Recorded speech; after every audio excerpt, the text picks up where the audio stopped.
आज हम चर्चा करेंगे एक नए टॉपिक की, उपभोक्ता की बचत, कंज्यूमर्स सरप्लस।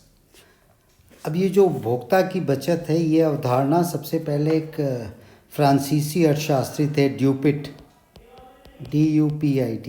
इन्होंने 1844 में ये अवधारणा प्रस्तुत की थी कंज्यूमर सरप्लस की। अब सामान्यतया ड्यूपिट ने, या यूं कहें ड्यूपिट को श्रेय जाता है उपभोक्ता की बचत का, लेकिन कहीं ना कहीं मार्शल ने इसे एक साइंटिफिक, एक वैज्ञानिक रूप दिया इस सिद्धांत को। तो ड्यूपिट के साथ साथ मार्शल का भी नाम इसमें जोड़ा जाता है। अब यह है क्या? बड़ा सिंपल सा टॉपिक है ये। इसको ऐसे समझिए, कोई भी उपभोक्ता किसी, यानी इसमें प्रथम हो गया उपभोक्ता, कोई भी उपभोक्ता किसी भी वस्तु के लिए, राइट। अब ये किसी भी वस्तु के लिए जो कीमत देने को तैयार है,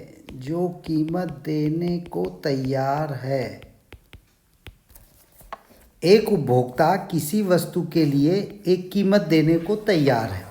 अब ज़रूरी नहीं कि वो चीज़ उसे उसी कीमत पे मिल जाए, हो सकता है वो उससे कम पे मिले, यानी जो कीमत उपभोक्ता वास्तव में देता है। तो ये दो बातें हो गई, एक तो जो कीमत देने को तैयार है और जो कीमत वास्तव में देता है। इन दोनों का अंतर ही उपभोक्ता की बचत कहलाता है। जो कीमत उपभोक्ता देने को तैयार है और जो कीमत वास्तव में देता है। इसको थोड़ा ऐसे समझिए, आप बाज़ार गए, राइट। आप बाज़ार गए, बाज़ार में कोई वस्तु आपने देखी, मान लीजिए आप एक जीन्स खरीदने गए। आपके दिमाग में यह है कि मुझे एक पर्टिकुलर ब्रांड की जीन्स खरीदनी है जिसका दाम 500 रुपये है, ये उसकी कीमत है। यानी घर से आप ये 500 रुपये लेकर जाते हैं और ये पैसा आप देने को तैयार हैं। आप दुकान में पहुँचे, इस पर्टिकुलर ब्रांड की जीन्स आपने खरीदी और इत्तेफाक से वो आपको जो उसकी वास्तविक कीमत या जिस मूल्य पर वो आपको मिली, वो थी मान लीजिए 450 रुपये। ये आपने दिए। आप देने को तैयार थे 500 रुपये, लेकिन आपने एक्चुअल में दिए 450 रुपये। तो ये जो 50 रुपये है, यही उपभोक्ता की बचत है। ये यानी हम जो कुछ देने को तैयार हैं और हम जो कुछ वास्तव में देते हैं, इन दोनों का अंतर ही उपभोक्ता की बचत कहलाता है। अब इसमें मेन चीज़ जो होती है कि उपभोक्ता की बचत जो हो रही है, इसका कारण क्या है? क्या कारण है कि ये उपभोक्ता की बचत हमें प्राप्त होती है, या इसका आधार क्या है? सबसे पहला तो इसका आधार है कि किसी भी वस्तु को जब उपभोक्ता खरीदता है तो उसमें, जो आप जानते हैं, क्रमागत उपयोगिता ह्रास नियम, ये हर वस्तु पर लागू होता है। एक से ज़्यादा क्रम से जब आप वस्तु खरीद रहे हैं तो उससे प्राप्त होने वाली उत्तरोत्तर उपयोगिता कम होने लगती है। अब अगर वो उपयोगिता कम हो रही है, आपने 5 वस्तु खरीदी, तो पहले वस्तु मान लीजिए आपको 500 रुपये की जीन्स मिली, दूसरी जीन्स आप खरीदेंगे तो उसकी उपयोगिता थोड़ी आपके लिए कम हो जाएगी और वो आपको हो सकता है 480 में देने को तैयार हो जाए दुकानदार। तीसरी जीन्स आप खरीदते हैं 450 में देने को तैयार हो जाए। तो जैसे जैसे आपकी उपयोगिता में ह्रास होता है, वैसे वैसे आपकी रुचि उस वस्तु में कम होने लगती है और दुकानदार आपको कम कीमत पर वो वस्तु देने को तत्पर हो जाता है। दूसरा कारण इसका ये होता है कि जो वस्तु की कीमत है, जो वस्तु की कीमत है वो बराबर हो जाती है उसकी सीमांत उपयोगिता से, मार्जिनल यूटिलिटी से। अगर वस्तु की कीमत सीमांत उपयोगिता के बराबर हो रही है तो कहीं ना कहीं कम पैसे उस व्यक्ति को उस वस्तु के उपभोग के लिए खर्च करना पड़ेगा।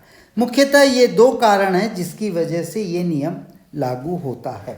अब इसी नियम को थोड़ा सा अगर आप एक डायग्राम से देखें, मैं इसमें थोड़ा कलर चेंज करता हूँ। ओके, अब एक डायग्राम की मदद से और एक ग्राफ की मदद से मान लीजिए आप देते हैं। आप बाज़ार गए, ठीक, एक मैं छोटा सा टेबल बना रहा हूँ क्या है उपभोक्ता की बचत, ये समझाने के लिए।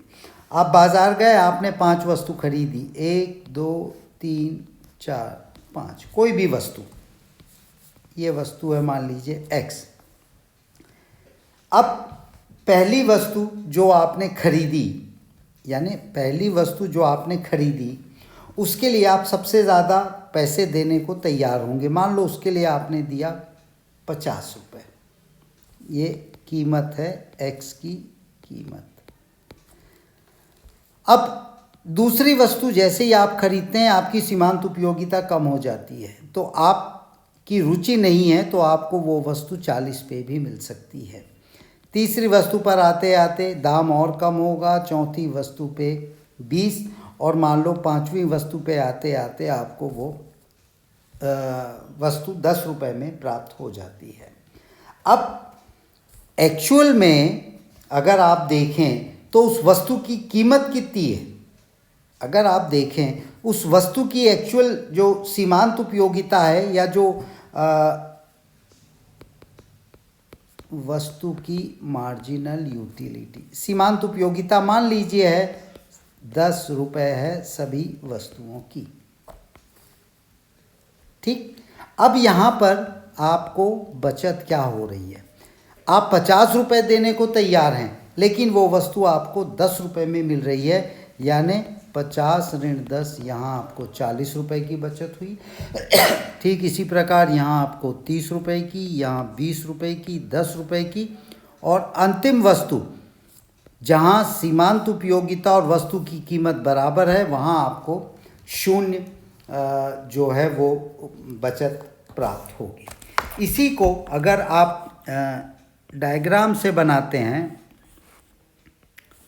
X Y, ये मान लीजिए X वस्तु आप खरीद रहे हैं 1 2 3 4 5, 1 2 3 4 5, और जो दाम देने को आप तैयार हैं 10 रुपया, 20 रुपया, 30 रुपया, 40 रुपया, 50 रुपया, 10 20 30 40, ये 50, ये है जो आप मूल्य देने को तैयार हैं। और यहीं पर हम उपयोगिता भी देख लेते हैं।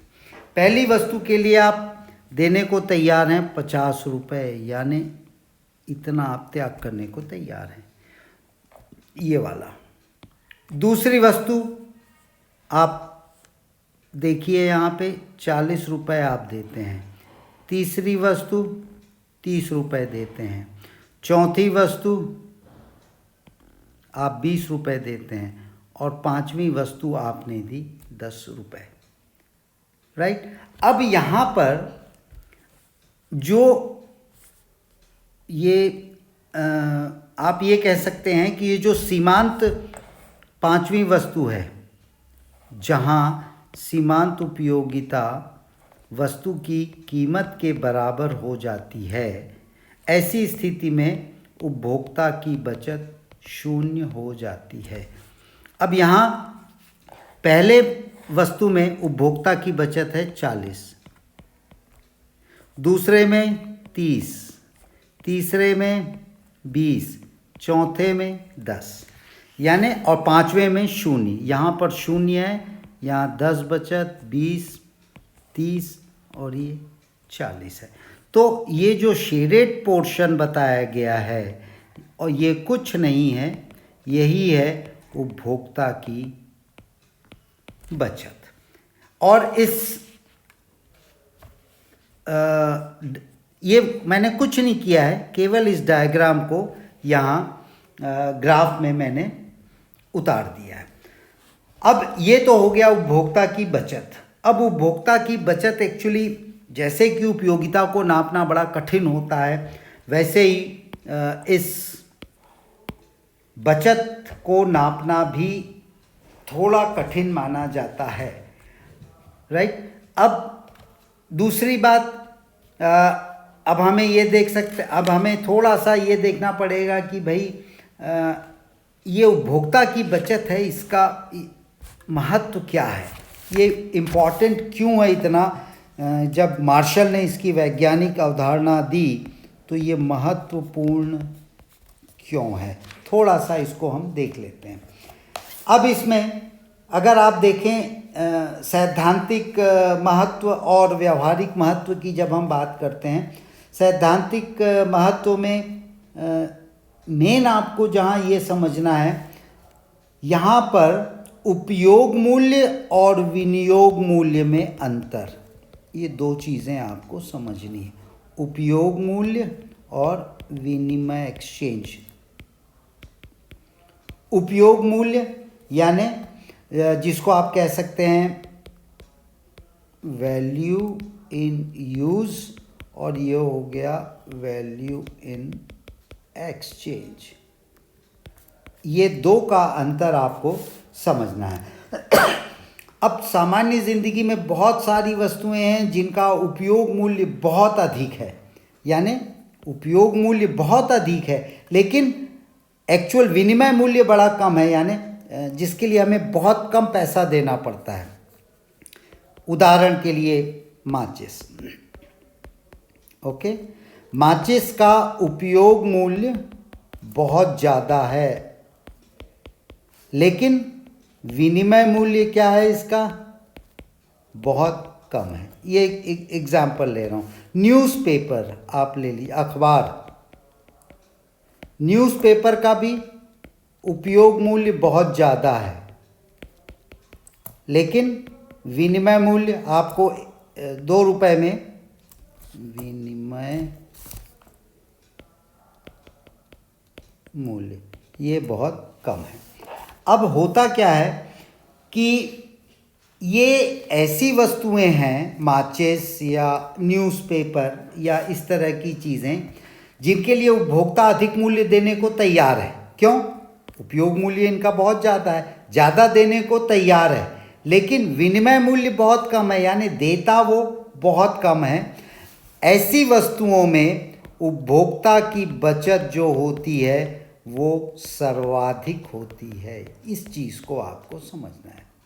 यानी ऐसी वस्तुएं जिनके लिए व्यक्ति बहुत ज़्यादा पैसा देने को तैयार है लेकिन देता विनिमय मूल्य बहुत कम है। तो ये इसका मुख्य आप कह सकते हैं सैद्धांतिक महत्व है। व्यावहारिक महत्व की बात करें तो व्यावहारिक महत्व में व्यावहारिक, और ये हो गया, इसको हम कर देते हैं सैद्धांतिक। सैद्धांतिक महत्व ये है। व्यावहारिक महत्व की बात करें तो ये कई इसके उपयोग होते हैं, जैसे कर के निर्धारण में उपभोक्ता की बचत काफ़ी मदद हमें पहुंचाती है। करारोपण का सिद्धांत बहुत कुछ इसी पर आधारित है। दूसरी बात, जब भारी उद्योग या उद्योगों को किसी प्रकार की सहायता की आवश्यकता होती है सरकार से, तो ऐसी स्थिति में सरकार ऐसे उद्योगों को ज़्यादा सहायता देती है जिसमें उपभोक्ता की बचत अधिक हो। ये याद रखिएगा। तो इसका निर्धारण करके सरकार ये तय कर लेती है कि भाई कौन सा उद्योग है जिसके उत्पादों से उपभोक्ता की बचत मिल रही है, ऐसे उद्योगों को सरकार प्रोत्साहित करती है। तो ये एक छोटा सा टॉपिक है उपभोक्ता की बचत।